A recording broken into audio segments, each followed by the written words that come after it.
HCN ನ್ಯೂಸ್ಗೆ ಸ್ವಾಗತ. ನಾನು ಪ್ರಿಯಾ. ಈಗ ಹೆಡ್ಲೈನ್ಸ್. ಹಾಸನ ನಗರದಲ್ಲಿ ಗಮನ ಸೆಳೆದ ನಶಾಮುಕ್ತ ವಾಕಥಾನ್. ಆರೋಗ್ಯಕರ ಯುವ ಜನತೆ ನಿರ್ಮಾಣಕ್ಕೆ ಸಮಗ್ರ ಸಂಕಲ್ಪ. ಸ್ವಾಮೀಜಿ, ಸಂಸದ, ಶಾಸಕ, ಡಿಸಿ, ಕುಲಪತಿ, ಅಧಿಕಾರಿಗಳಿಂದ ಪ್ರತಿಜ್ಞೆ. ಸಾವಿರಾರು ಮಂದಿ ಭಾಗಿ. ವಾರ್ಡ್ಗಳಲ್ಲಿ ಸ್ಥಾಪಿಸಲಾದ ಬೀದಿ ದೀಪಗಳ ಕಂಬಗಳು ಸ್ವಿಚ್ ಇಲ್ಲದೆ ಸಾರ್ವಜನಿಕರ ಆತಂಕಕ್ಕೆ ಕಾರಣ. ಅನಾಹುತಕ್ಕೆ ಆಹ್ವಾನ. ಆಸ್ತಿಗಾಗಿ ಸಾರಿಗೆ ಚಾಲಕನ ಬರ್ಬರ ಹತ್ಯೆ. ಸಾಕ್ಷ್ಯ ನಾಶಕ್ಕಾಗಿ ಪೆಟ್ರೋಲ್ ಸುರಿದು ಸುಟ್ಟ ಹಂತಕರು. ಬೆಂಕಿಯಿಂದ ಸಂಪೂರ್ಣ ಸುಟ್ಟು ಹೋಗಿರುವ ಸಾರಿಗೆ ನೌಕರನ ಮೃತದೇಹ. ಹಾಸನ ನಗರದ ಜಿಲ್ಲಾ ಕ್ರೀಡಾಂಗಣದ ಆವರಣದಲ್ಲಿ ರಾಜೀವ್ ಗಾಂಧಿ ಆರೋಗ್ಯ ವಿಜ್ಞಾನಗಳ ವಿಶ್ವವಿದ್ಯಾಲಯ ಅನುಮೋದಿತ ಆರೋಗ್ಯ ವಿಜ್ಞಾನಗಳ ಸಮೂಹ ಸಂಸ್ಥೆಗಳ ಸಂಘ ಇವರ ಸಹಯೋಗದಲ್ಲಿ ಬುಧವಾರ ಹಮ್ಮಿಕೊಳ್ಳಲಾಗಿದ್ದ ನಶಾಮುಕ್ತ ಸಮಾಜ ನಿರ್ಮಾಣದ ಮಹತ್ವ ಸಾರುವ ಉದ್ದೇಶದಿಂದ ನಗರದಲ್ಲಿ ಆಯೋಜಿಸಲಾದ ಜಾಗೃತಿ ಜಾಥಾ ಮತ್ತು ವಾಕಥಾನ್ ಕಾರ್ಯಕ್ರಮವು ಯುವ ಜನತೆಗೆ ಸ್ಫೂರ್ತಿದಾಯಕ ಸಂದೇಶ ನೀಡಿತು. ವಿವಿಧ ಶಿಕ್ಷಣ ಸಂಸ್ಥೆಗಳ ವಿದ್ಯಾರ್ಥಿಗಳು, ಸರ್ಕಾರಿ ಅಧಿಕಾರಿಗಳು, ಜನಪ್ರತಿನಿಧಿಗಳು ಮತ್ತು ಧಾರ್ಮಿಕ ಮುಖಂಡರು ಭಾಗವಹಿಸಿ ನಶೆ ಬಿಡಿ ಆರೋಗ್ಯ ಹಿಡಿ ಎಂಬ ಘೋಷಣೆ ಮೊಳಗಿಸಿದ್ರು. ಸಭಾ ಕಾರ್ಯಕ್ರಮದಲ್ಲಿ ರಾಜೀವ್ ಗಾಂಧಿ ಆರೋಗ್ಯ ವಿಜ್ಞಾನಗಳ ವಿಶ್ವವಿದ್ಯಾಲಯದ ಗೌರವಾನ್ವಿತ ಉಪಕುಲಪತಿ ಬಿಸಿ ಭಾಗವಾನ್ ಪ್ರಾಸ್ತಾವಿಕವಾಗಿ ಮಾತನಾಡಿದರು. ವಿದ್ಯಾರ್ಥಿಗಳು ಕೇವಲ ಪದವಿ ಪಡೆಯಲು ಓದುತ್ತಿಲ್ಲ, ಆರೋಗ್ಯವಂತ, ಜವಾಬ್ದಾರಿಯುತ ನಾಗರಿಕರಾಗಿ ದೇಶ ನಿರ್ಮಾಣಕ್ಕೆ ತಯಾರಾಗುತ್ತಿದ್ದಾರೆ ಎಂದರು. ದೇಶದಲ್ಲಿ ಡ್ರಗ್ಸ್ ಸೇವನೆ ಭಯಾನಕವಾಗಿ ಹೆಚ್ಚುತ್ತಿರುವುದು ಕಳವಳಕಾರಿ ಸಂಗತಿ. ಕೆಲವು ಅಧ್ಯಯನಗಳ ಪ್ರಕಾರ 30% 40% ಯುವಕರು ನಶೆ ಪದಾರ್ಥಗಳ ಬಳಕೆಯಲ್ಲಿ ತೊಡಗಿರುವುದು ಆತಂಕದ ಬೆಳವಣಿಗೆ ಎಂದರು. ದಿವ್ಯ ಸಾನ್ನಿಧ್ಯ ವಹಿಸಿದ್ದ ಪುಷ್ಪಗಿರಿ ಮಠದ ಮಠಾಧೀಶರಾದ ಶ್ರೀ ಸೋಮಶೇಖರ ಮಹಾಸ್ವಾಮೀಜಿ ಅವರು ಆಶೀರ್ವಚನ ನೀಡಿ ವ್ಯಕ್ತಿಯ ಆರೋಗ್ಯದಷ್ಟೇ ದೇಶದ ಆರೋಗ್ಯವೂ ಅತಿ ಮುಖ್ಯ ಎಂದು ತಿಳಿಸಿದರು. ಜಿಲ್ಲಾಧಿಕಾರಿ ಕೆಎಸ್ ಲತಾಕುಮಾರಿ ಮಾತನಾಡಿ, ಸ್ವಾಸ್ಥ್ಯ ಭಾರತವೇ ಶ್ರೇಷ್ಠ ಭಾರತ ಎಂದು ಹೇಳಿ ಪ್ರತಿಯೊಂದು ಕುಟುಂಬವೂ ನಶಾಮುಕ್ತವಾಗಿರಬೇಕೆಂಬ ಸಂಕಲ್ಪ ಕೈಗೊಳ್ಳಬೇಕೆಂದು ತಿಳಿಸಿದರು. ಕ್ಷೇತ್ರದ ಶಾಸಕ ಎಚ್ಪಿ ಸ್ವರೂಪ್ ಮಾತನಾಡಿ, ನಶಾಮುಕ್ತ ಹಾಸನ ನಿರ್ಮಾಣಕ್ಕೆ ಯುವಕರು ಮುಂಚೂಣಿಯಲ್ಲಿ ನಿಲ್ಲಬೇಕೆಂದು ಕರೆ ನೀಡಿದರು. ಕಾರ್ಯಕ್ರಮದಲ್ಲಿ ವಿದ್ಯಾರ್ಥಿಗಳು ಮತ್ತು ಸಾರ್ವಜನಿಕರು ನಶಾಮುಕ್ತ ಸಮಾಜ ನಿರ್ಮಾಣಕ್ಕೆ ಪ್ರತಿಜ್ಞೆ ಕೈಗೊಂಡರು. ಸಮಗ್ರ ಆರೋಗ್ಯ, ಶಿಸ್ತುಬದ್ಧ ಜೀವನ ಶೈಲಿ ಮತ್ತು ಜಾಗೃತಿಯ ಮೂಲಕವೇ ಬಲಿಷ್ಠ ಭಾರತ ನಿರ್ಮಾಣ ಸಾಧ್ಯ ಎಂಬ ಸಂದೇಶ ಜಾಥಾದ ಮೂಲಕ ನಗರದಲ್ಲಿ ಸಂಚರಿಸಿ ಸ್ಪಷ್ಟವಾಗಿ ಹೊರಹೊಮ್ಮಿತು.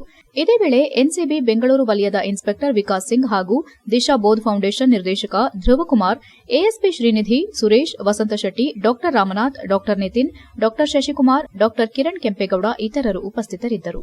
HCN news Hassan. ಮುಕ್ತ ನಮ್ಮ ಎಲ್ಲ ಕಾಲೇಜಸ್, ನಶಾಮುಕ್ತ ಕುಟುಂಬಗಳು, families, each and every family should be free of drug usage, substance abuse.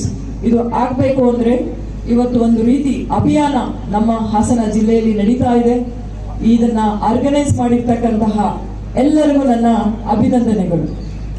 ಇವತ್ತು ಒಂದು ವಾಕಥಾನ್, ಜಾಸ್ತಿ ಮಾತಾಡಲ್ಲ, ಸನ್ಮಾನ್ಯ ಶ್ರೀ ಪುಷ್ಪಗಿರಿ ಸ್ವಾಮೀಜಿಯವರ ಆಶೀರ್ವಾದದೊಂದಿಗೆ ನಮ್ಮ ಶಾಸಕರು ಸ್ವರೂಪ್ ಪ್ರಕಾಶ್ ಸರ್ ಅವರ ಅಧ್ಯಕ್ಷತೆಯಲ್ಲಿ ಮತ್ತು ಶ್ರೀ ಎಸ್.ಎಂ.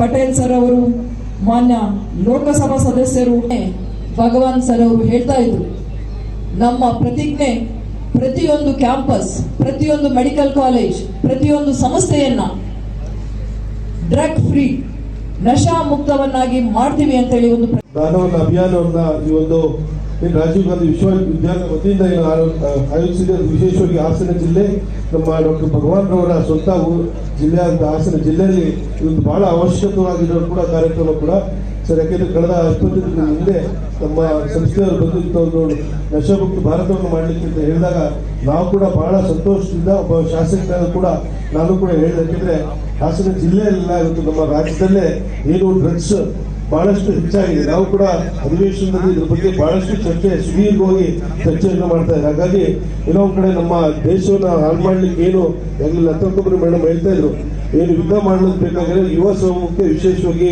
ತಮ್ಮ ಒಂದು ಜೀವನವನ್ನ, ತಮ್ಮ ಕುಟುಂಬವನ್ನ ಹಾಳು ಮಾಡ್ಲಿಕ್ಕಿಂತ ಒಂದು ಮಾರಕ ವಸ್ತುಗಳನ್ನ ಏನು ಡ್ರಗ್ ಪೆಡ್ಲರ್ಸ್ ಅಂತ ಹೇಳ್ತಾರೆ, ಅವರ ಮುಖಾಂತರ ದೇಶವನ್ನು ಹಾಳು ಮಾಡಲಿಕ್ಕೆ ಹೊರಟಿದ್ದಾರೆ. ಇವತ್ತು ಹಾಸನ ಜಿಲ್ಲೆಯಲ್ಲೂ ಕೂಡ ಬಹಳಷ್ಟು ಶಿಕ್ಷಣವನ್ನ ಪಡೀತಾ ಇದ್ದೀರಿ. ನಿಮ್ಮ ಆರೋಗ್ಯ ಎಷ್ಟು ಮುಖ್ಯನೋ ಜಗತ್ತಿನ ಜನರ, ದೇಶದ ಆರೋಗ್ಯನೂ ಅಷ್ಟೇ ಮುಖ್ಯ ಅಂತ ಹೇಳಿ ನೀವೊಂದು ಸಂಕಲ್ಪವನ್ನ ಮಾಡಬೇಕಾಗಿದೆ. ನನ್ನ ಆರೋಗ್ಯವನ್ನ ನಾನು ಕಾಪಾಡಿಕೊಳ್ಳೋದ್ರ ಜೊತೆಯಲ್ಲಿ ಬೇರೆಯವರ ಆರೋಗ್ಯವನ್ನು ನಾನು ಕಾಪಾಡ್ತೇನೆ ಅಂತ ಹೇಳಿ ನೀವತ್ತು ಸ್ಪಷ್ಟ ಸಂಕಲ್ಪವನ್ನ ಮಾಡಬೇಕಾಗಿದೆ. ಬಂಧುಗಳೇ, ಶರಣರ ಅವತ್ತಿನ ಕಾಲದಲ್ಲಿ ಒಂದು ಮಾತನ್ನು ಹೇಳ್ತಾರೆ, ಈ ದೇಹವೆಂಬುದೊಂದು ತುಂಬಿದ ಬಂಡಿ ಕಂಡಯ್ಯ, ಗಾಡಿಯ ಹೊಡೆಯುವರು ಐವರು ಮಾನಸರು, ಒಬ್ಬರಿಗೊಬ್ಬರು ಸಮನಿಲ್ಲದಿದ್ದರೆ ಅದರ ಅಚ್ಚು ಮುರಿದಿತ್ತು ನೋಡ ಗುಹೇಶ್ವರ ಅನ್ನುವಂತ ಮಾತನ್ನು ಹೇಳ್ತಾರೆ. ನಮ್ಮ ದೇಹದ ಯಾವುದೇ ಒಂದು ಭಾಗ ಕೆಟ್ಟರೂ ಕೂಡ ಅದಕ್ಕೆ ಸ್ಪಷ್ಟತೆ ಇರುವುದಿಲ್ಲ ಮತ್ತು ಯಾವುದೇ ಸಾಧನೆ ಮಾಡಲಿಕ್ಕೂ ಕೂಡ ಸಾಧ್ಯತೆ ಇಲ್ಲ. ಭಗವಂತ ನಿಮ್ಮೆಲ್ಲರಿಗೂ ಕೂಡ ಒಂದು ವಿಶೇಷವಾದ ಶಕ್ತಿಯನ್ನ ಕೊಟ್ಟಿದ್ದಾನೆ. ಆ ಶಕ್ತಿಯನ್ನ ಸರಿಯಾದ ರೀತಿಯಲ್ಲಿ ಉಪಯೋಗಿಸಿಕೊಂಡ್ರೆ ಸ್ಪಷ್ಟ ಭಾರತವನ್ನು. ಬೇಲೂರು ಪಟ್ಟಣದಲ್ಲಿ ಮುಖ್ಯ ರಸ್ತೆಯನ್ನ ಒಳಗೊಂಡಂತೆ ಎಲ್ಲ ವಾರ್ಡ್ಗಳಲ್ಲಿ ಸ್ಥಾಪಿಸಲಾದ ಬೀದಿ ದೀಪಗಳ ಕಂಬಗಳು ಈಗ ಸಾರ್ವಜನಿಕರ ಆತಂಕಕ್ಕೆ ಕಾರಣವಾಗಿದೆ. ದೀಪಗಳ ನಿರ್ವಹಣೆ ಮತ್ತು ನಿಯಂತ್ರಣಕ್ಕಾಗಿ ಅಗತ್ಯವಾದ ಸ್ವಿಚ್ ವ್ಯವಸ್ಥೆ ಸರಿಯಾಗಿ ಇಲ್ಲದೇ ಇರೋದ್ರಿಂದ ಅನೇಕ ಕುಟುಂಬಗಳು ನಿರಂತರವಾಗಿ ವಿದ್ಯುತ್ ಸಂಪರ್ಕ ಹೊಂದಿದ್ದು, ಸಾರ್ವಜನಿಕರು ಜಾನುವಾರುಗಳು ಸಂಚರಿಸುವಾಗ ಸ್ವಲ್ಪ ಯಾಮಾರಿದ್ರೂ ಕಂಬಕ್ಕೆ ಅಳವಡಿಸಿರುವ ವೈರ್ಗಳು ತಾಗಿ ಅನಾಹುತ ಸಂಭವಿಸುವುದು ಗ್ಯಾರಂಟಿ. ಮುಖ್ಯವಾಗಿ ಹೊಳೆಬೀದಿ ಹಾಗೂ ಹೊಳೆಬೀದಿಗೆ ಹೊಂದಿಕೊಂಡಂತಿರುವ ಕನ್ನಿಕಾ ಪರಮೇಶ್ವರಿ ದೇವಾಲಯದ ರಸ್ತೆ. ಈ ರಸ್ತೆಯಲ್ಲಿ ಅಂಗನವಾಡಿಯೂ ಸಹ ಇದ್ದು, ಅದರ ಎದುರುಗಡೆ ಕಂಬದಲ್ಲಿ ಸ್ವಿಚ್ ಇಲ್ಲದೆ ವೈರ್ಗಳನ್ನ ಇಳೆಬಿಡಲಾಗಿದೆ. ಹಾಗೆಯೇ ಹೊಳೆಬೀದಿ ರಾಗಿ ಮಿಲ್ಲಿನ ಮುಂಭಾಗದಲ್ಲಿರುವ ಕಂಬಗಳು, ಹಳೆಯ ಪೋಸ್ಟ್ ಆಫೀಸ್ ರಸ್ತೆ, ಹೊಳೆಬೀದಿಯ ತಿರುವು ರಸ್ತೆಯ ಕಂಬಗಳಲ್ಲಿ ಸ್ವಿಚ್ ಇಲ್ಲದೆ ವೈರ್ಗಳು ಇಳೆಬಿದ್ದಿರುವುದು ಗೋಚರಿಸುತ್ತದೆ. ಇದೇ ರಸ್ತೆಯಲ್ಲಿ ಹಲವಾರು ಶಾಲೆ ಕಾಲೇಜು ಇದ್ದು, ದಿನನಿತ್ಯ ಸಾವಿರಾರು ಮಕ್ಕಳು ಮತ್ತು ಸಾರ್ವಜನಿಕರು ಓಡಾಡುತ್ತಾರೆ. ಇಂತಹ ಮುಖ್ಯ ರಸ್ತೆಯಲ್ಲಿ ಕಂಬಗಳಿಂದ ಏನಾದರೂ ಅನಾಹುತ ಸಂಭವಿಸಿದ್ರೆ ಯಾರು ಹೊಣೆ ಎಂಬುದು ಸಾರ್ವಜನಿಕರ ಪ್ರಶ್ನೆಯಾಗಿದೆ. ಬೇಲೂರಿನಲ್ಲಿ ಸುಮಾರು 150ಕ್ಕೂ ಹೆಚ್ಚು ಈ ರೀತಿಯ ಕಂಬಗಳಿದ್ದು, ಕೆಲ ಕಂಬಗಳಿಗೆ ರಕ್ಷಣಾ ಮುಚ್ಚಳ ಇಲ್ಲದೆ ತಂತಿಗಳು ಹೊರಗೆ ಕಾಣಿಸುತ್ತಿದ್ದು, ಮಕ್ಕಳು ಮತ್ತು ಹಿರಿಯರು ಸಂಚರಿಸುವಾಗ ದೊಡ್ಡ ಅನಾಹುತ ಸಂಭವಿಸುವ ಸಾಧ್ಯತೆ ಇದೆ. ಏನಾದರೂ ಅನಾಹುತ ಸಂಭವಿಸಿದ್ರೆ ನೇರವಾಗಿ ನಿರ್ವಹಣೆ ವಹಿಸಿಕೊಂಡಿರುವ ಗುತ್ತಿಗೆದಾರರು ಮತ್ತು ಪುರಸಭೆ ಕಾರಣವಾಗಲಿದೆ. ಆದ ಕಾರಣ ಸಾರ್ವಜನಿಕರ ಸುರಕ್ಷತೆಯನ್ನ ಗಮನದಲ್ಲಿಟ್ಟುಕೊಂಡು ಸಂಬಂಧಿಸಿದ ವಿದ್ಯುತ್ ಸರಬರಾಜು ನಿಗಮ ಮತ್ತು ಪುರಸಭೆ ತಕ್ಷಣ ಕ್ರಮ ಕೈಗೊಳ್ಳಬೇಕಾಗಿದೆ. ತಕ್ಷಣ ಕ್ರಮ ಕೈಗೊಳ್ಳದಿದ್ರೆ ಇದು ದೊಡ್ಡ ಅನಾಹುತಕ್ಕೆ ಕಾರಣವಾಗಬಹುದೆಂಬ ಆತಂಕ ಹೆಚ್ಚುತ್ತಿದೆ. ಈ ರೀತಿಯ ಸ್ವಿಚ್ ವ್ಯವಸ್ಥೆಯನ್ನು ಸುಧಾರಿಸಿ ಕಂಬಗಳ ನಿರ್ವಹಣೆಯನ್ನ ತ್ವರಿತಗೊಳಿಸುವಂತೆ ನಾಗರಿಕರು ಆಗ್ರಹಿಸಿದ್ದಾರೆ. HCN news, Belur. ಹಾಸನ ಜಿಲ್ಲೆಯ ಆಲೂರು ತಾಲೂಕಿನ ರಾಜನಹಳ್ಳಿ ಗ್ರಾಮದಲ್ಲಿ ಆಸ್ತಿ ವಿಚಾರಕ್ಕೆ ಸಂಬಂಧಿಸಿದಂತೆ ಸಾರಿಗೆ ಇಲಾಖೆ ನೌಕರರನ್ನ ಪೆಟ್ರೋಲ್ ಸುರಿದು ಬೆಂಕಿ ಹಚ್ಚಿ ಬರ್ಬರವಾಗಿ ಹತ್ಯೆ ಮಾಡಿರುವ ಘಟನೆ ಬೆಳಕಿಗೆ ಬಂದಿದೆ. ಸಾರಿಗೆ ಇಲಾಖೆಯಲ್ಲಿ ಕಾರ್ಯನಿರ್ವಹಿಸುತ್ತಿದ್ದ 58 ವರ್ಷದ ವೀರಪ್ಪ ಕೊಲೆಯಾದ ವ್ಯಕ್ತಿ ಎಂದು ಗುರುತಿಸಲಾಗಿದೆ. ಕುಟುಂಬ ಸದಸ್ಯರ ಪ್ರಕಾರ ದಾಯಾದಿಗಳ ನಡುವೆ ಆಸ್ತಿ ವಿವಾದ ನಡೆಯುತ್ತಿತ್ತು. ಇದೇ ಕಾರಣಕ್ಕೆ ಹತ್ಯೆ ನಡೆದಿರುವ ಶಂಕೆ ವ್ಯಕ್ತವಾಗಿದೆ. ನಿನ್ನೆ ಆಲೂರಿನಲ್ಲಿ ಕೋರ್ಟ್ ವಿಚಾರಣೆಗೆ ಹಾಜರಾಗಿ ಬಳಿಕ ತಮ್ಮ ಜಮೀನಿನ ಕಡೆಗೆ ಬಂದಿದ್ದ ವೀರಪ್ಪ ಅವರನ್ನ ದುಷ್ಕರ್ಮಿಗಳು ಹಿಂಬಾಲಿಸಿ ಹಲ್ಲೆ ನಡೆಸಿದ್ದಾರೆ. ಬಳಿಕ ಪೆಟ್ರೋಲ್ ಸುರಿದು ಬೆಂಕಿ ಹಚ್ಚಿ ಪರಾರಿಯಾಗಿದ್ದಾರೆ ಎನ್ನಲಾಗಿದೆ. ವೀರಪ್ಪ ಅವರ ಮೃತದೇಹ ಸಂಪೂರ್ಣವಾಗಿ ಸುಟ್ಟು ಹೋಗಿರುವ ಸ್ಥಿತಿಯಲ್ಲಿ ಪತ್ತೆಯಾಗಿದ್ದು, ಕುಟುಂಬಸ್ಥರ ಆಕ್ರಂದನ ಮುಗಿಲು ಮುಟ್ಟಿದೆ. ಘಟನಾ ಸ್ಥಳಕ್ಕೆ ಜಿಲ್ಲಾ ಪೊಲೀಸ್ ಅಧೀಕ್ಷಕಿ ಶುಭಾನ್ವಿತಾ ಭೇಟಿ ನೀಡಿ ಪರಿಶೀಲನೆ ನಡೆಸಿದ್ದಾರೆ. ಪ್ರಕರಣವು ಆಲೂರು ಪೊಲೀಸ್ ಠಾಣೆ ವ್ಯಾಪ್ತಿಯಲ್ಲಿ ದಾಖಲಾಗಿದ್ದು, ಆರೋಪಿಗಳ ಬಂಧನಕ್ಕಾಗಿ ಶೋಧ ಕಾರ್ಯ ನಡೆಯುತ್ತಿದೆ. HCN news, Alur. HCN ನ್ಯೂಸ್ನಲ್ಲಿ ಈಗ ಒಂದು ಪುಟ್ಟ ಬ್ರೇಕ್.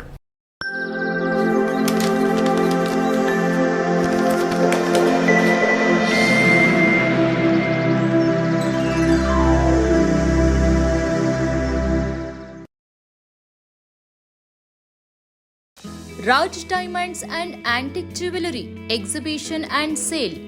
ರಾಜ್ ಡೈಮಂಡ್ ಸಾಂಪ್ರದಾಯಿಕ ಮತ್ತು ಆಧುನಿಕ ವಜ್ರಾಭರಣಗಳ ಪ್ರದರ್ಶನ ಮತ್ತು ಮಾರಾಟ. ಫೆಬ್ರವರಿ 20, 21, 22, 2026 ಬೆಳಗ್ಗೆ 10:30ರಿಂದ ರಾತ್ರಿ 8ರವರೆಗೆ. ಸ್ಥಳ ಅಶೋಕ್ ಹೋಟೆಲ್, PM ರಸ್ತೆ, ಹಾಸನ.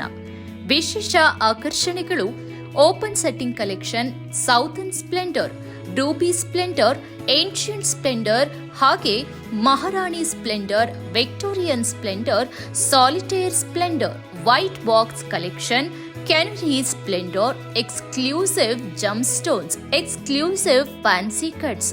ನಿಮ್ಮ ವೈಭವಕ್ಕೆ ಹೊಳಪು ನೀಡುವ ಅಪರೂಪದ ವಜ್ರಾಭರಣಗಳ ಪ್ರದರ್ಶನ. ಸಾಂಪ್ರದಾಯಿಕ ಮತ್ತು ಆಧುನಿಕ ವಿನ್ಯಾಸಗಳ ಅಪೂರ್ವ ಸಂಯೋಜನೆ. ಇಂದೇ ಭೇಟಿ ನೀಡಿ ನಿಮ್ಮ ಕನಸಿನ ಆಭರಣವನ್ನ ಆಯ್ಕೆ ಮಾಡಿ. ಒಮ್ಮೆ ಭೇಟಿ ಕೊಡಿ. Hotel Hassan, Ashoka, BM road, Hassan. ಸಂಪರ್ಕ ಸಂಖ್ಯೆ 9035506363. ಬ್ರೇಕ್ನ ನಂತರ HCN ನ್ಯೂಸ್ಗೆ ಸ್ವಾಗತ. ಹಾಸನ ಜಿಲ್ಲಾ ಪತ್ರಕರ್ತರ ಸಂಘದಲ್ಲಿ ಪ್ರತಿನಿತ್ಯ ಪತ್ರಕರ್ತರಿಗೆ ಉಚಿತವಾಗಿ ಮಧ್ಯಾಹ್ನದ ಊಟ ನೀಡುವ ಕಾರ್ಯಕ್ರಮಕ್ಕೆ ಕರ್ನಾಟಕ ಕಾರ್ಯನಿರತ ಪತ್ರಕರ್ತರ ಸಂಘದ ಅಧ್ಯಕ್ಷ TV ಶಿವಾನಂದ ತಗಡೂರು ಬುಧವಾರದಂದು ಚಾಲನೆ ನೀಡಿದರು. ನಂತರ ಮಾತನಾಡಿದ ಅವರು, ರಾಜ್ಯದ ಒಂದೆರಡು ಜಿಲ್ಲೆಗಳಲ್ಲಿ ಈ ಕಾರ್ಯಕ್ರಮ ಆರಂಭವಾಗಿ ನಂತರ ನಿಂತು ಹೋಗಿದೆ. ಹಾಸನದಲ್ಲಿ ನಿರಂತರವಾಗಿ ನಡೆಯಲಿ ಎಂದು ಆಶಿಸಿದರು. ಇದೇ ಕಾರಣಕ್ಕೆ ನಮ್ಮ ಜಿಲ್ಲೆ ರಾಜ್ಯದಲ್ಲಿ ವಿಭಿನ್ನ, ಎಲ್ಲ ವಿಚಾರದಲ್ಲೂ ಮಾದರಿ ಎನಿಸಿದೆ. ಪ್ರೀತಿ, ಜಗಳ ಎಲ್ಲದಕ್ಕೂ ಇಲ್ಲಿ ಅವಕಾಶವಿದೆ. ಹಾಗಾಗಿ ನಮ್ಮ ಸಂಘ ಎಲ್ಲ ವಿಚಾರದಲ್ಲೂ ಮಾದರಿ. ಅಧಿಕಾರ ಮುಖ್ಯವಲ್ಲ, ಅವಕಾಶ ಸಿಕ್ಕಾಗ ಏನು ಮಾಡಿದೆವು ಎಂಬುದು ಮುಖ್ಯ. ಎಲ್ಲರನ್ನೂ ಸಂಭಾಳಿಸಿಕೊಂಡು ಒಂದಾಗಿ ತೆಗೆದುಕೊಂಡು ಹೋಗುವ ಕೆಲಸವನ್ನ ಅಧ್ಯಕ್ಷರಾದವರು ಮಾಡಬೇಕು. ಕೆಲವೊಮ್ಮೆ ಎಲ್ಲವನ್ನು ನುಂಗಿಕೊಂಡು ಕೆಲಸ ಮಾಡುವುದು ಮುಖ್ಯವಾಗುತ್ತದೆ ಎಂದರು. ಮಾರ್ಚ್ 22-29ರಂದು ಬೀದರ್ನಲ್ಲಿ ಪತ್ರಕರ್ತರ ರಾಜ್ಯ ಸಮ್ಮೇಳನ ನಡೆಯುತ್ತಿದ್ದು ಎಲ್ಲರೂ ಭಾಗಿಯಾಗುವಂತೆ ಮನವಿ ಮಾಡಿದರು. ರಾಜ್ಯ ಉಪಾಧ್ಯಕ್ಷರು ಮತ್ತು ಜಿಲ್ಲಾ ಉಸ್ತುವಾರಿ ಎಚ್.ಬಿ. ಮದನಗೌಡ ಮಾತನಾಡಿ, ತಾಲೂಕು ಉಸ್ತುವಾರಿಗಳು ಪ್ರಾಮಾಣಿಕ, ಸಂಘಟಿತ ಕೆಲಸ ಮಾಡುತ್ತಿದ್ದಾರೆ. ಈಗ ಮಧ್ಯಾಹ್ನದ ಊಟದ ವ್ಯವಸ್ಥೆ ಶುರುವಾಗಿದೆ. ಸಂಘದಲ್ಲಿ ಹಿಂದೆಯೂ ಇತ್ತು. ಆಗ ಹೊರಗಿನಿಂದ ಊಟ ತರಿಸಲಾಗುತ್ತಿತ್ತು. ಈಗ ಸಂಘದಲ್ಲೇ ಬಿಸಿಯಾಗಿ ಮಾಡಿಸಲಾಗುತ್ತಿದೆ. ಎಲ್ಲರೂ ಇದರ ಸದುಪಯೋಗ ಪಡೆದುಕೊಳ್ಳಿ ಎಂದು ಸಲಹೆ ನೀಡಿದರು. ಜಿಲ್ಲಾಧ್ಯಕ್ಷರಾದ ಜೆಆರ್ ಕೆಂಚೇಗೌಡ ಮಾತನಾಡಿ, ಸಾಂಸ್ಕೃತಿಕ, ಕ್ರೀಡೆ ಮತ್ತು ಕಟ್ಟಡ ನಿರ್ವಹಣಾ ಸಮಿತಿಗಳು ಉತ್ತಮವಾದ ಕೆಲಸ ಮಾಡುತ್ತಿದೆ. ಬಿಜೆ ಗೋಪಾಲಕೃಷ್ಣ ಅವರ ಕಾಲದಲ್ಲೂ ಊಟ ಇತ್ತು. ಈಗ ಇಲ್ಲೇ ತಯಾರು ಮಾಡಲಾಗುತ್ತಿದೆ. ಇಡೀ ಜಿಲ್ಲೆಯ ಪತ್ರಕರ್ತರು ಇದರ ಲಾಭ ಪಡೆಯಬೇಕು ಎಂದರು.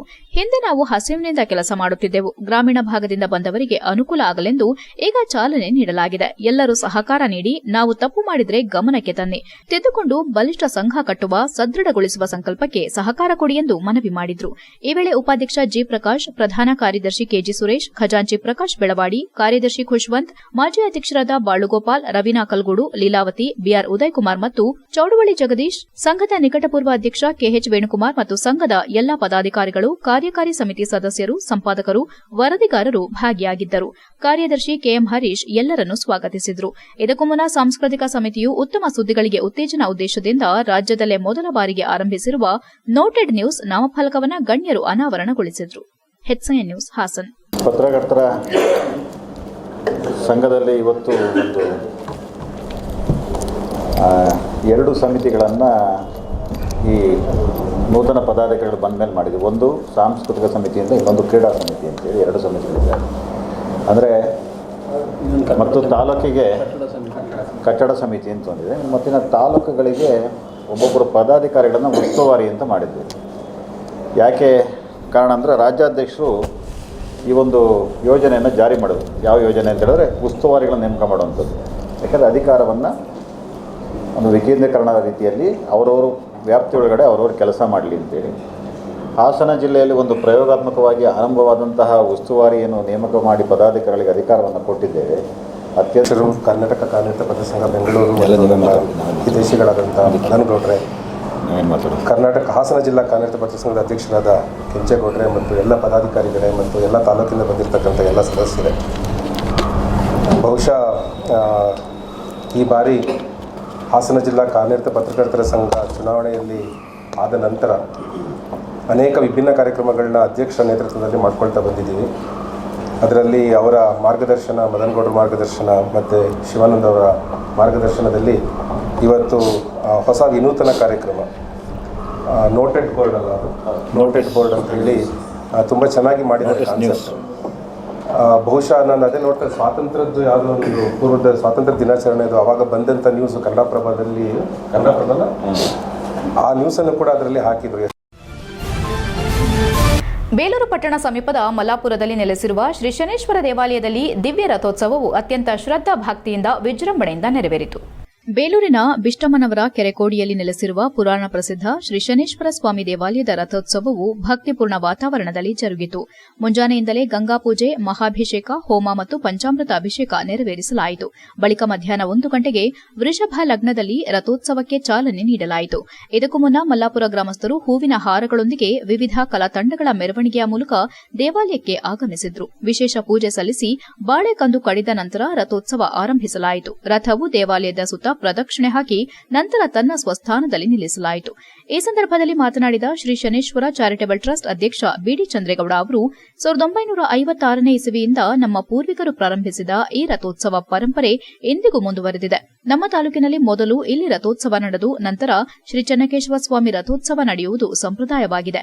ಈ ದೇವಾಲಯಕ್ಕೆ ಸುಮಾರು 50ಕ್ಕೂ ಹೆಚ್ಚು ಗ್ರಾಮಗಳಿಂದ ಹಾಗೂ ತಾಲೂಕಿನ ವಿವಿಧ ಭಾಗಗಳಿಂದ ಸಾವಿರಾರು ಭಕ್ತರು ಆಗಮಿಸುತ್ತಾರೆ. ಪ್ರತಿ ವರ್ಷ ಸುಮಾರು 5,000 ಭಕ್ತರಿಗೆ ದಾಸೋಹ ವ್ಯವಸ್ಥೆಯನ್ನ ಮಾಡಲಾಗುತ್ತದೆ. ತಾಲೂಕಿನ ಸಮಸ್ತ ಜನರ ಸಹಕಾರದಿಂದ ಈ ಕಾರ್ಯಕ್ರಮ ಅದ್ದೂರಿಯಾಗಿ ನಡೆಯುತ್ತಿದೆ ಎಂದರು. ಇದಲ್ಲದೆ ರಥವು ಹಳೆಯದಾಗಿರೋ ಹಿನ್ನೆಲೆ ಹೊಸ ರಥ ನಿರ್ಮಾಣ ಮಾಡಲು ಸಮಿತಿ ನಿರ್ಧರಿಸಿದೆ. ರಥ ನಿರ್ಮಾಣಕ್ಕಾಗಿ ಭಕ್ತರು ಮರವನ್ನು ದಾನವಾಗಿ ನೀಡುವಂತೆ ಮನವಿ ಮಾಡಿದ್ರು.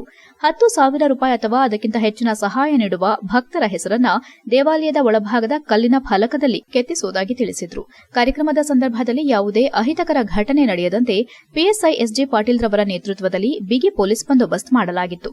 ಈ ಸಂದರ್ಭದಲ್ಲಿ ಸಮಿತಿಯ ಕಾರ್ಯದರ್ಶಿ HM Dayanand, UT Krishnamurthy, Ramesh, Prakash, Dharmegowda, MA Nagaraj, Hoovamma, Basavaraju, Saganegowda, ಪುರಸಭೆ ಸದಸ್ಯ ಜಗದೀಶ್, ಉಮೇಶ್, ಕೋಳಿಶಿವು, ಈರೇಗೌಡ ಸೇರಿದಂತೆ ಇತರರು ಹಾಜರಿದ್ದರು. HIN news, Belur. ಹೆಚ್ಐಎನ್ ನ್ಯೂಸ್ನಲ್ಲಿ ಈಗ ಒಂದು ಪುಟ್ಟ ಬ್ರೇಕ್.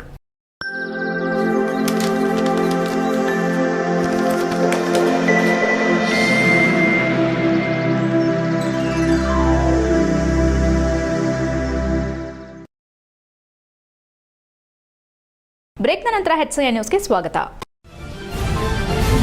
ಹರ್ಷಿತಾ ಸಂಸ್ಥೆ ಆಲೂರು ಇವರ ವತಿಯಿಂದ ಕೈಗಾರಿಕಾ ಮತ್ತು ಕೌಶಲ್ಯ ತರಬೇತಿ ಸಂಸ್ಥೆ ಹಾಗೂ ನಬಾರ್ಡ್ ಬ್ಯಾಂಕ್ ಸಂಯುಕ್ತಾಶ್ರಯದಲ್ಲಿ ನಿರುಪಯುಕ್ತ ವಸ್ತುಗಳಿಂದ ಗೃಹಾಲಂಕಾರಿಕ ವಸ್ತುಗಳ ತಯಾರಿಕೆ ಕುರಿತು 20 ದಿನಗಳ ಕೌಶಲ್ಯ ಅಭಿವೃದ್ಧಿ ತರಬೇತಿ ಕಾರ್ಯಕ್ರಮವು ಸಕಲೇಶಪುರ ಪಟ್ಟಣದ ಟೌನ್ ಹಾಲ್ನಲ್ಲಿ ನಡೆಯಿತು. ಕಾರ್ಯಕ್ರಮವನ್ನು ಉದ್ಘಾಟಿಸಿ ಮಾತನಾಡಿದ ಶಾಸಕ ಸಿಮೆಂಟ್ ಮಂಜು, ಒಂದು ಕಾಲದಲ್ಲಿ ಭಾರತವನ್ನ ಬಡ ರಾಷ್ಟ್ರ ಎಂದು ಕರೆಯಲಾಗುತ್ತಿತ್ತು.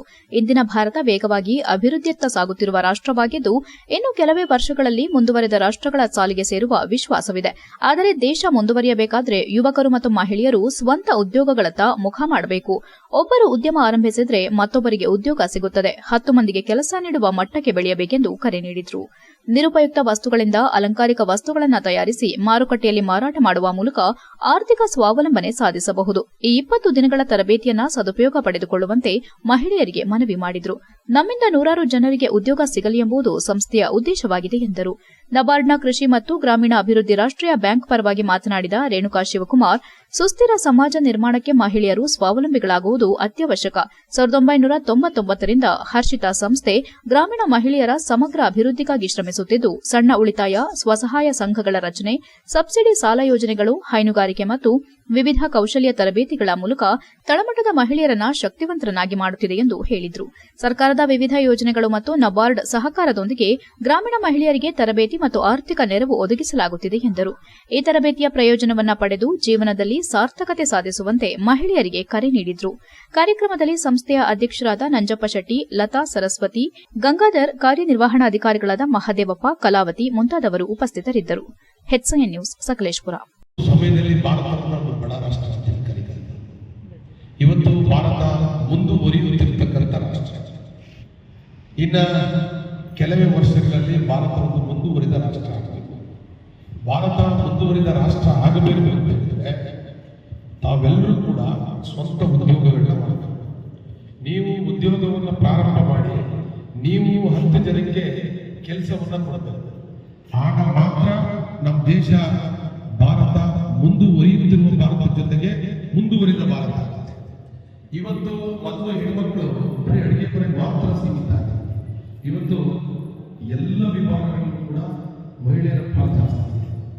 ಹಾಸನದ ಜಿಲ್ಲಾಧಿಕಾರಿಗಳ ಸಮೇತ ಮಹಿಳೆ, ನನ್ನ ಕ್ಷೇತ್ರದಲ್ಲಿರ್ತಕ್ಕಂಥ ತಹಸೀಲ್ದಾರ್ ಮಹಿಳೆ, ಜಿಲ್ಲಾ ಪಂಚಾಯತ್ ಸಿಇಒ ಆಗಿರ್ತಕ್ಕಂಥ ಕೂಡ ಮಹಿಳೆ. ಅಂದ್ರೆ ಈಗ ನರೇಂದ್ರ ಮೋದಿ ಅವರು ಕೂಡ 33% ಮಹಿಳೆಯರಿಗೆ ರಾಜಕೀಯದಲ್ಲೂ ಕೂಡ ಮೀಸಲಾತಿಯನ್ನ ಮಾಡಿ ಮುಂದೆ ಶಾಸಕರಾಗಬೇಕು, ಸಂಸದರಾಗಬೇಕು. ಅದರಲ್ಲೇ ಆಯ್ಕೆ ಆಗ್ತಕ್ಕಂಥ 100 ಜನ ಶಾಸಕರಲ್ಲಿ, 100 ಜನ ಸಂಸದರಲ್ಲಿ 39 ಜನ ಮಹಿಳೆಯರೇ ಆಯ್ಕೆ ಆಗ್ತಕ್ಕಂಥ ಅವಕಾಶವನ್ನು ಕೂಡ ಕಲ್ಪಿಸಿದೆ. ಈ ಒಂದು ಸಂದರ್ಭಗಳಲ್ಲಿ ಬಹಳ ಒಂದು ವಿಶೇಷವಾದ ಕಾರ್ಯಕ್ರಮ ಏನಂದ್ರೆ, ನಮ್ಮ ಸಮಾಜದ ಸುಸ್ಥಿರ ಅಭಿವೃದ್ಧಿಗೆ ಮಹಿಳೆಯರು ಸ್ವಾವಲಂಬಿಗಳಾಗಬೇಕು ಅನ್ನೋ ನಿಟ್ಟಿನಲ್ಲಿ ನಮ್ಮ ಹರ್ಷಿತಾ ಸಂಸ್ಥೆ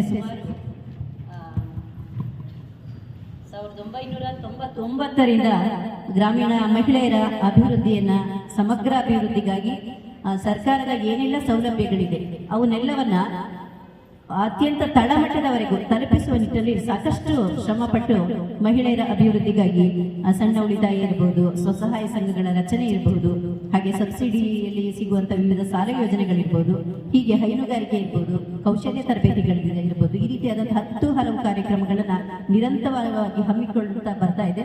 ಒಂದು ನಮ್ಮ ನಬಾರ್ಡ್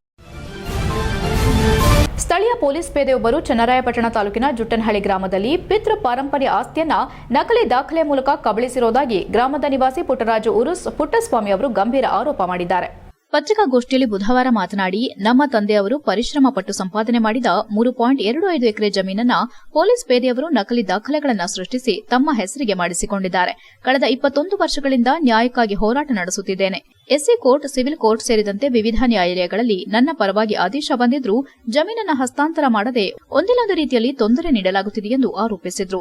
ನ್ಯಾಯಾಲಯವು ಪಹಣಿ ಮಾಡಿಕೊಡುವಂತೆ ಸ್ಪಷ್ಟ ಆದೇಶ ನೀಡಿದ್ರೂ ಸ್ಥಳೀಯ ಗ್ರಾಮ ಲೆಕ್ಕಾಧಿಕಾರಿ, ಕಂದಾಯ ಅಧಿಕಾರಿ ಮತ್ತು ತಹಸೀಲ್ದಾರ್ ಹಣದ ಆಮಿಷಕ್ಕೆ ಒಳಗಾಗಿ ಉದ್ದೇಶಪೂರ್ವಕವಾಗಿ ವಿಳಂಬ ಮಾಡುತ್ತಿದ್ದಾರೆ ಎಂದು ದೂರಿದ್ರು. ನ್ಯಾಯಾಲಯದ ಆದೇಶವೇ ಇದ್ದರೂ ಕಾರ್ಯಗತಗೊಳಿಸದಿರುವುದು ಆಡಳಿತದ ನಿರ್ಲಕ್ಷ್ಯವನ್ನ ತೋರಿಸುತ್ತದೆ ಎಂದು ಆಕ್ರೋಶ ವ್ಯಕ್ತಪಡಿಸಿದರು. ಈ ಸಂಬಂಧ ಕಂದಾಯ ಸಚಿವರು ಮತ್ತು ಮೇಲಾಧಿಕಾರಿಗಳಿಗೆ ಹಲವು ಬಾರಿ ಮನವಿ ಸಲ್ಲಿಸಲಾಗಿದೆ. ಆದರೆ ತಾಲೂಕು ಮಟ್ಟದ ಅಧಿಕಾರಿಗಳು ಯಾವುದೇ ಕ್ರಮ ಕೈಗೊಂಡಿಲ್ಲ. ನನ್ನದೇ ಸಮಸ್ಯೆ ಅಲ್ಲ, ಗ್ರಾಮದಲ್ಲಿ 10 ಎಕರೆ ಜಮೀನನ್ನ ನಕಲಿ ದಾಖಲೆಗಳ ಮೂಲಕ ತಮ್ಮ ಹೆಸರಿಗೆ ಮಾಡಿಸಿಕೊಂಡಿದ್ದಾರೆ. ಸಮುದಾಯ ಭವನ ಮತ್ತು ಶಾಲೆಯ ಜಾಗವನ್ನು ಒತ್ತುವರಿ ಮಾಡಲಾಗಿದೆ ಎಂದು ಗಂಭೀರವಾಗಿ ಆರೋಪಿಸಿದರು. ಪೊಲೀಸ್ ಇಲಾಖೆಯಲ್ಲಿ ಕರ್ತವ್ಯ ನಿರ್ವಹಿಸುತ್ತಿರುವ ವ್ಯಕ್ತಿಯೇ ಕಾನೂನು ಉಲ್ಲಂಘನೆ ಮಾಡಿದರೆ ಸಾಮಾನ್ಯ ಜನರಿಗೆ ನ್ಯಾಯ ಸಿಗುವುದು ಹೇಗೆ ಎಂಬ ಪ್ರಶ್ನೆ ಉದ್ಭವಿಸಿದೆ. ಸುಮಾರು 30 ಪಹಣಿಗಳನ್ನು ಅಕ್ರಮವಾಗಿ ಹೊಂದಿರುವ ಬಗ್ಗೆ ತನಿಖೆ ನಡೆಸಬೇಕೆಂದು ಆಗ್ರಹಿಸಿದ್ರು. ಈ ಪ್ರಕರಣವನ್ನು ಸಮಗ್ರವಾಗಿ ತನಿಖೆ ನಡೆಸಿ ತಪ್ಪಿತಸ್ಥರ ವಿರುದ್ಧ ಕಾನೂನು ಕ್ರಮ ಕೈಗೊಂಡು ತಮ್ಮ ಪಿತೃ ಪಾರಂಪರ್ಯ ಆಸ್ತಿಯನ್ನ ವಾಪಸ್ ನೀಡಬೇಕೆಂದು ಪುಟ್ಟರಾಜು ಮನವಿ ಮಾಡಿದ್ರು. ಪತ್ರಿಕಾಗೋಷ್ಠಿಯಲ್ಲಿ ರೈತ ಸಂಘದ ರಾಜ್ಯಾಧ್ಯಕ್ಷ ಸಿಜಿ ರವೀಶ್ ಕುಮಾರ್, ಅಣ್ಣಪ್ಪಗೌಡ, ಜಿಲ್ಲಾಧ್ಯಕ್ಷ ಮಂಜುನಾಥ್, ಉಪಾಧ್ಯಕ್ಷ ತಿಮ್ಮಪ್ಪಗೌಡ, ಸುಂದರ್ರಾಜ್ ಹಾಗೂ ಸುನಿಲ್ ಉಪಸ್ಥಿತರಿದ್ದು ಪಾರದರ್ಶಕ ತನಿಖೆ ನಡೆಸುವಂತೆ ಒತ್ತಾಯಿಸಿದರು. HCN news, Hassan. ಮೂಲ ವಾರಸುದಾರರು ಸರ್. ನಮ್ಮ ತಂದೆಗೆ ಬಂದು ಕೂಡ ಹುಟ್ಟಿದವರು ಒಬ್ಬರು ಪುಟ್ಟಯ್ಯ ಅಂತ ಚಿಕ್ಕಪ್ಪ ಸರ್. ಅವರು ಇದು ನಮ್ಮ ತಂದೆಗೆ ಬಂದು 6 ಜನ ಮಕ್ಕಳು ಸರ್. 4 ಜನ ಗಂಡು ಮಕ್ಕಳು, 2 ಹೆಣ್ಮಕ್ಳು. ಇವರು ಇಲ್ಲಿ ಕಿತ್ತತನ ಬಡತನದಿಂದ ಒಂದು ಉದ್ಯೋಗ ಆರಿಸ್ಕೊಂಡು ಬಂದು ಊಟಿಗೆ ಹೋಗಿ ನೆಲೆಸಿದ್ರು ಸರ್. ಅವರು ಅಲ್ಲಿ ಬಂದು ಜೀವನ ಮಾಡ್ಕೊಂಡು ಇದು ಮಾಡ್ತದೆ ಸರ್. ಇಲ್ಲಿ ನಮ್ಮ ಪಿತ್ರಾರ್ಜಿತ ಜಮೀನು ಬಂದು 3 ಎಕರೆ 25 ಕುಂಟೆ ಇತ್ತು ಸರ್. ನಮ್ಮ ಚಿಕ್ಕಪ್ಪ, ನಮ್ಮ ತಂದೆ ಇಬ್ಬರು ಸೇರಿಕೊಂಡು ಒಳ್ಳೆ ಒಡನಾಟ ಇಟ್ಕೊಂಡು ಕೃಷಿ ಚಟುವಟಿಕೆಗಳು ಮಾಡ್ಕೊಂಡು ಬರ್ತಾಯಿದ್ರು ಸರ್. 3 ತಿಂಗಳಿಗೆ 6 ತಿಂಗಳಿಗೆ ಒಂದು ಸರಿ ಸರ್. ನಾವೆಲ್ಲ ಚಿಕ್ಕದಾಗಿರಾಗ ಇಲ್ಲಿ ಜಾತ್ರೆ, ಹುಣ್ಣಿಮೆ, ಹಬ್ಬ ಎಲ್ಲ ಬರುವಾಗ ನಮ್ಮನ್ನೆಲ್ಲ ಕರ್ಕೊಂಡು 3 ದಿವಸ ಇರಿಸ್ಬಿಟ್ಟು ನಮ್ಮಲ್ಲಿ ಕರ್ಕೊಂಡು ಹೋಗ್ತಾಯಿತ್ತು ಸರ್. ಚೆನ್ನಾಗಿತ್ತು.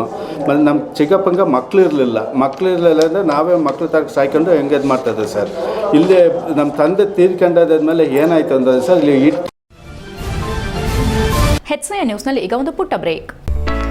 ಹಾಸನದಲ್ಲಿ 28 ವರ್ಷಗಳಿಂದ ಜನತೆಗೆ ಅತ್ಯುತ್ತಮವಾದ ವೈದ್ಯಕೀಯ ಸೇವೆಯನ್ನು ನೀಡುತ್ತಿರುವ Hemavathi multi speciality hospital Hassan. ನಮ್ಮಲ್ಲಿ ದಿನದ 24 ಗಂಟೆಯೂ ಆಕ್ಸಿಡೆಂಟಲ್ ಇಂಜುರೀಸ್ ಮತ್ತು ಎಮರ್ಜೆನ್ಸಿ ಸರ್ವಿಸ್ಗಳನ್ನು ಹೊಂದಿದೆ. ಹೇಮಾವತಿ ಆಸ್ಪತ್ರೆಯ ಡಾಕ್ಟರ್ ನಿಖಿಲ್ ಆರ್ ಭಟ್ ರವರು MS ಆರ್ಥೋಪೆಡಿಕ್ನಲ್ಲಿ ಚಿನ್ನದ ಪದಕ ಪಡೆದು ಸಿಂಗಾಪುರ್ ಜನರಲ್ ಹಾಸ್ಪಿಟಲ್ನಲ್ಲಿ ಫೆಲೋಶಿಪ್ ಇನ್ ಜಾಯಿಂಟ್ ರಿಪ್ಲೇಸ್ಮೆಂಟ್ ಸರ್ಜರಿಯ ಪದವಿ ಪಡೆದು ಸೇವೆಯನ್ನ ಸಲ್ಲಿಸಿರುತ್ತಾರೆ.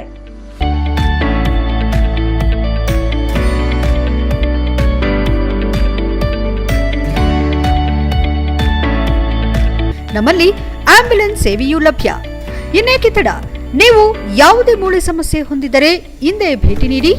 ಹೇಮಾವತಿ ಮಲ್ಟಿ ಸ್ಪೆಷಾಲಿಟಿ ಹಾಸ್ಪಿಟಲ್, ಉತ್ತರ ಬಡಾವಣೆ, ಹಾಸನ. ಬ್ರೇಕ್ನ ನಂತರ HCN ನ್ಯೂಸ್ಗೆ ಸ್ವಾಗತ. 2025-26ನೇ ಸಾಲಿನ ರಾಜ್ಯ ಬಜೆಟ್ನಲ್ಲಿ ಲಿಂಗತ್ವ ಹಾಗೂ ಲೈಂಗಿಕ ಅಲ್ಪಸಂಖ್ಯಾತರ ಸಮಗ್ರ ಅಭಿವೃದ್ಧಿಗಾಗಿ 200 ಕೋಟಿ ವಿಶೇಷ ಅನುದಾನವನ್ನು ಕಡ್ಡಾಯವಾಗಿ ಮೀಸಲಿಡಬೇಕು. ಇಲ್ಲವಾದರೆ ರಾಜ್ಯಾದ್ಯಂತ ಹೋರಾಟ ಹಮ್ಮಿಕೊಳ್ಳಲಾಗುವುದೆಂದು ಲಿಂಗತ್ವ ಮತ್ತು ಲೈಂಗಿಕ ಬಹುತ್ವ ಚಳವಳಿಯ ಮುಖಂಡರಾದ ಮೋನಿಕಾ ಹಾಗೂ ಆರ್ ಮರಿ ಜೋಸೆಫ್ ಸರ್ಕಾರಕ್ಕೆ ಎಚ್ಚರಿಕೆ ನೀಡಿದರು. ಆಡಳಿತದಲ್ಲಿರುವ ಸರ್ಕಾರವು ಅಧಿಕಾರಕ್ಕೆ ಬರುವ ಮೊದಲು ತನ್ನ ಚುನಾವಣಾ ಪ್ರಣಾಳಿಕೆಯಲ್ಲಿ ಲಿಂಗತ್ಯ ಹಾಗೂ ಲೈಂಗಿಕ ಅಲ್ಪಸಂಖ್ಯಾತರ ಕಲ್ಯಾಣಕ್ಕಾಗಿ ವರ್ಷಕ್ಕೆ 200 ಕೋಟಿ ಅನುದಾನವನ್ನು ಮೀಸಲಿಡುವುದಾಗಿ ಸ್ಪಷ್ಟ ಭರವಸೆ ನೀಡಿತ್ತು. ಆದರೆ ಇದುವರೆಗೂ ಆ ಭರವಸೆ ಸಮರ್ಪಕವಾಗಿ ಜಾರಿಯಾಗಿಲ್ಲ. ಆದ್ದರಿಂದ 2025-26ರ ಬಜೆಟ್ನಲ್ಲಿ ಪ್ರತ್ಯೇಕ ಶೀರ್ಷಿಕೆಯಡಿ ಅನುದಾನ ಮೀಸಲಿಟ್ಟು ಸ್ಪಷ್ಟ ಕಾರ್ಯಯೋಜನೆ ಪ್ರಕಟಿಸಬೇಕೆಂದು ಅವರು ಒತ್ತಾಯಿಸಿದರು. ಸಮುದಾಯದವರು ಇಂದಿಗೂ ವಸತಿ, ಉದ್ಯೋಗ, ಆರೋಗ್ಯ, ಶಿಕ್ಷಣ ಸೇರಿದಂತೆ ಮೂಲಭೂತ ಸೌಲಭ್ಯಗಳಿಂದ ವಂಚಿತರಾಗಿದ್ದಾರೆ. ಅನೇಕರು ಸಮಾಜದಲ್ಲಿ ಭೇದಭಾವ ಮತ್ತು ಅವಮಾನಕ್ಕೆ ಒಳಗಾಗುತ್ತಿದ್ದು ಸರ್ಕಾರದ ಬೆಂಬಲವಿಲ್ಲದೆ ಜೀವನ ಸಾಗಿಸಲು ಸಂಕಷ್ಟ ಅನುಭವಿಸುತ್ತಿದ್ದಾರೆ. ಈ ಹಿನ್ನೆಲೆ ಬಜೆಟ್ನಲ್ಲಿ ವಸತಿ ಯೋಜನೆಗಳ ಅಡಿ ಮನೆಗಳ ಹಂಚಿಕೆ, ಕೃಷಿಯಲ್ಲಿ ಆಸಕ್ತಿ ಹೊಂದಿರುವವರಿಗೆ ಪ್ರತಿ ವ್ಯಕ್ತಿಗೆ 2 ಎಕರೆ ಗೋಮಾಳ ಕೃಷಿ ಭೂಮಿ, ಬ್ಯಾಂಕ್ಗಳಲ್ಲಿ ಬಡ್ಡಿರಹಿತ ಸಾಲ, ಸ್ವಯಂ ಉದ್ಯೋಗಕ್ಕೆ ಸಬ್ಸಿಡಿ, ಕೌಶಲ್ಯಾಭಿವೃದ್ಧಿ ತರಬೇತಿ ಮತ್ತು ಉದ್ಯೋಗಾವಕಾಶಗಳನ್ನು ಒದಗಿಸಬೇಕೆಂದು ಅವರು ಮನವಿ ಮಾಡಿದರು. ಮಾಸಿಕ 2,000 ರೂಪಾಯಿ ಪಿಂಚಣಿ ನೀಡೋದರ ಜೊತೆಗೆ ವೃದ್ಧ ಲಿಂಗತ್ಯರಿಗೆ 5,000 ಪಿಂಚಣಿ ನೀಡಬೇಕು. ಸರ್ಕಾರಿ ಆಸ್ಪತ್ರೆಗಳಲ್ಲಿ ಉಚಿತ ಚಿಕಿತ್ಸೆ, ಲಿಂಗ ಪರಿವರ್ತನೆ ಸೇರಿದಂತೆ ವಿಶೇಷ ಚಿಕಿತ್ಸೆಗೆ ಅನುದಾನ ಮತ್ತು ಪ್ರತ್ಯೇಕ ವೈದ್ಯಕೀಯ ಸಲಹಾ ಕೇಂದ್ರಗಳನ್ನು ಸ್ಥಾಪಿಸಬೇಕೆಂದು ಆಗ್ರಹಿಸಿದರು. ಸಮುದಾಯದ ಅಭಿವೃದ್ಧಿಗಾಗಿ ಪ್ರತ್ಯೇಕ ನಿಗಮ ರಚಿಸಿ ಅದರ ಮೂಲಕ ಸಮಗ್ರ ಕಲ್ಯಾಣ ಕಾರ್ಯಕ್ರಮಗಳನ್ನು ಜಾರಿಗೆ ತರಬೇಕೆಂದು ಹೇಳಿದರು. ರಾಜ್ಯ ಸರ್ಕಾರವು ಮಾರ್ಚ್ 3, 2026ರಿಂದ ಬಜೆಟ್ ಅಧಿವೇಶನ ಆರಂಭಿಸಿರುವ ಹಿನ್ನೆಲೆ ಈ ಅಧಿವೇಶನದಲ್ಲಿ ಸ್ಪಷ್ಟ ಘೋಷಣೆ ಮಾಡಬೇಕು. ಬೇಡಿಕೆಗಳಿಗೆ ಸ್ಪಂದನೆ ಸಿಗದಿದ್ದರೆ ಹೋರಾಟದ ಮಾರ್ಗವನ್ನು ಹಿಡಿಯಬೇಕಾಗುತ್ತದೆ ಎಂದು ಎಚ್ಚರಿಸಿದರು. ಚಳವಳಿಯ ಮಾರ್ತಮ್ಮ, ವಿನ್ಸೆಂಟ್, ಭಾಗ್ಯ, ಮೇರಿ, ಶಿವಣ್ಣ ಸೇರಿದಂತೆ ಹಲವು ಕಾರ್ಯಕರ್ತರು ಉಪಸ್ಥಿತರಿದ್ದರು. HCN news, Haasan. ಬಟ್ ಒಂದು 2 ಮೀಟಿಂಗ್ ಇದೇ ತರ ಮಾಡಿಸ್ತೀವಿ. ಇವ್ರೇನಂದ್ರೆ ಒಬ್ಬೊಬ್ರು ಬಸ್ತಿ ವಹಿಸ್ಕೊಂಡಿರ್ತಾರೆ, ಛತ್ರಗಳು ವಹಿಸ್ಕೊಂಡಿರ್ತಾರೆ, ಇನ್ನೊಬ್ರು ಸರ್ಕಲ್ ವಹಿಸ್ಕೊಂಡಿರ್ತಾರೆ, ಇನ್ನೊಬ್ರು ಎಂಥದ್ದು ಅಂಗಡಿಗಳನ್ನ ವಹಿಸ್ಕೊಂಡಿರ್ತಾರೆ. ಹಾಗಾಗಿ ಅಲ್ಲಿ ಹೋದಾಗ ಅಲ್ಲಿಗಳು ಇಲ್ಲಿ ಬಂದಾಗ ಅವ್ರವರಲ್ಲೇ ಕಾಂಟ್ರವರ್ಸಿ ಇದು. ಇವರೆಲ್ಲ 16 ಥರ ಪಂಗಡಗಳಿದ್ದಾವೆ ಸರ್. ಕೋತಿ, ಕೋಜ, ಆಮೇಲೆ ಮಂಗಳಮುಖಿ ಇದರಲ್ಲಿ ಸರ್. ನಾನು ನಿಮ್ಗೆ ಹೇಳ್ತೇನೆ, ಇಲ್ಲ ಸರ್, ಸ್ವಾಗತ ಸರ್. ಅದರಲ್ಲಿ ಏನಂತ ಹೇಳಿದ್ರೆ ಅವರು ಸ್ವಲ್ಪ ನೀವು ಹೇಳೋದು ದುಂಡಾವರ್ತನೆ ಜಾಸ್ತಿ ಇರ್ತವೆ. ನನ್ನ ಹೆಸರು ಮೌನಿಕ್ ಅಂತ, ಲಿಂಗತ್ವ ಮತ್ತು ಲೈಂಗಿಕ ಭೌತ್ವಕ್ಕಾಗಿ ಚಳವಳಿಯ ರಾಜ್ಯ ಸಮಿತಿಯ ಸದಸ್ಯರು. ಏನು ಇವತ್ತು ನಾವು ಫೆಬ್ರವರಿ 18, 2026ರಂದು ಪ್ರೆಸ್ ಮೀಟ್ ಮಾಡೋ ಕಾರಣ ಏನಂದರೆ, ಆಡಳಿತದಲ್ಲಿರುವ ಕಾಂಗ್ರೆಸ್ ಸರ್ಕಾರ ಅಧಿಕಾರಕ್ಕೆ ಬರೋಕ್ಕೆ ಮುಂಚೆ ನಮ್ಮ ಲಿಂಗತ್ವ ಮತ್ತು ಲೈಂಗಿಕ ಅಲ್ಪಸಂಖ್ಯಾತರಿಗಂತಾನೆ 200 ಕೋಟಿ ಬಜೆಟನ್ನು ಮೀಸಲಿಡುತ್ತೆ ಅಂತ ಹೇಳ್ಬಿಟ್ಟು ಪ್ರಚಾರ ಟೈಮಲ್ಲಿ ಹಾಸನ ಜಿಲ್ಲೆಯ ಪರಿಶಿಷ್ಟ ಜಾತಿ ಮತ್ತು ಪಂಗಡದವರಿಗೆ ನಾಮನಿರ್ದೇಶಿತ MLC ಸ್ಥಾನ ಸೇರಿದಂತೆ ರಾಜ್ಯ ಮತ್ತು ಜಿಲ್ಲಾ ಮಟ್ಟದ ನಾಮನಿರ್ದೇಶನ ಸ್ಥಾನಮಾನಗಳನ್ನು ಕಲ್ಪಿಸಿಕೊಡಬೇಕೆಂದು ಜಿಲ್ಲಾ ಕಾಂಗ್ರೆಸ್ ಸಮಿತಿ ಅಧ್ಯಕ್ಷ ಡಾ ಮುನಿಸ್ವಾಮಿ ಒತ್ತಾಯಿಸಿದರು. ಪತ್ರಿಕಾಗೋಷ್ಠಿಯಲ್ಲಿ ಬುಧವಾರ ಮಾತನಾಡಿ, ರಾಜ್ಯದಲ್ಲಿ 2023ರ ವಿಧಾನಸಭಾ ಚುನಾವಣೆಯಲ್ಲಿ ಕಾಂಗ್ರೆಸ್ ಪಕ್ಷ 136 ಸ್ಥಾನಗಳನ್ನು ಗಳಿಸಿ ಭರ್ಜರಿ ಜಯ ಸಾಧಿಸಿ ಸರ್ಕಾರ ರಚನೆ ಮಾಡಿದೆ. ಹಾಸನ ಜಿಲ್ಲೆಯ ಅರಸೀಕೆರೆ ವಿಧಾನಸಭಾ ಕ್ಷೇತ್ರ ಮತ್ತು ಹಾಸನ ಲೋಕಸಭಾ ಕ್ಷೇತ್ರಗಳಲ್ಲಿ ಕಾಂಗ್ರೆಸ್ ಪಕ್ಷ ಗಣನೀಯ ಸಾಧನೆ ಮಾಡಿದೆ. ಜಿಲ್ಲೆಯ 5 ವಿಧಾನಸಭಾ ಕ್ಷೇತ್ರಗಳಲ್ಲೂ ಪಕ್ಷದ ಅಭ್ಯರ್ಥಿಗಳು ಉತ್ತಮ ಮತಗಳನ್ನು ಪಡೆದಿದ್ದಾರೆ.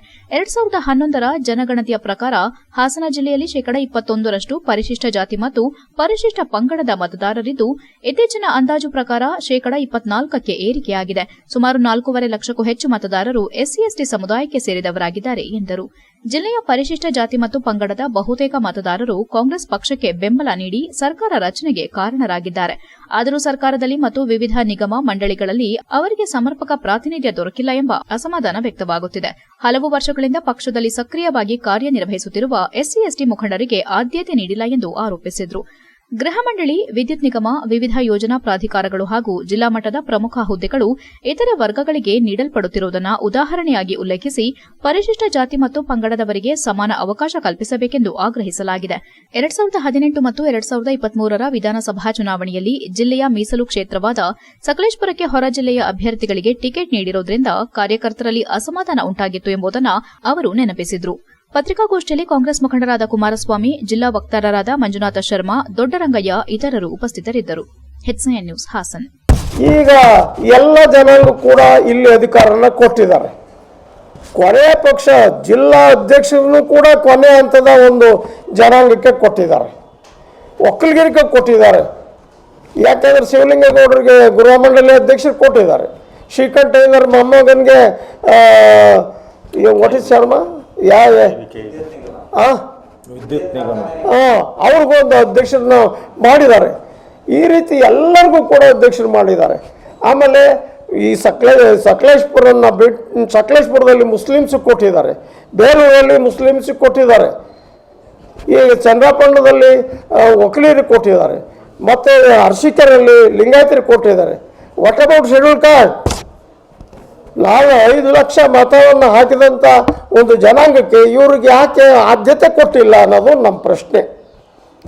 ಅದರಿಂದ ದಯಮಾಡಿ ಈ ಸರಿನಾರರು ಆದರೂ ಕೂಡ ಸಿದ್ದರಾಮಯ್ಯನವರು ಮತ್ತು ವಿಶೇಷವಾಗಿ DK ಶಿವಕುಮಾರ್ ಅವರು ಕುಳಿತು ಮಾತಾಡಿ ಇಲ್ಲಿ ಒಂದು ಅಧ್ಯಕ್ಷತೆ, ಈಗ ಬೇರೆಯವ್ರಿಗೆ MLA ಕೊಟ್ಟರು, ಬೇರೆಯವ್ರಿಗೆ ಯಾವುದೋ ಜಿಲ್ಲೆಯಿಂದ ಕರ್ಕೊಬಂದು ಕೊಟ್ಟರು, ಆದರೆ ಅದ್ರ ಕಾಂಪನ್ಸೇಟ್ ಮಾಡಬೇಕು ಅಂತಾದರೆ.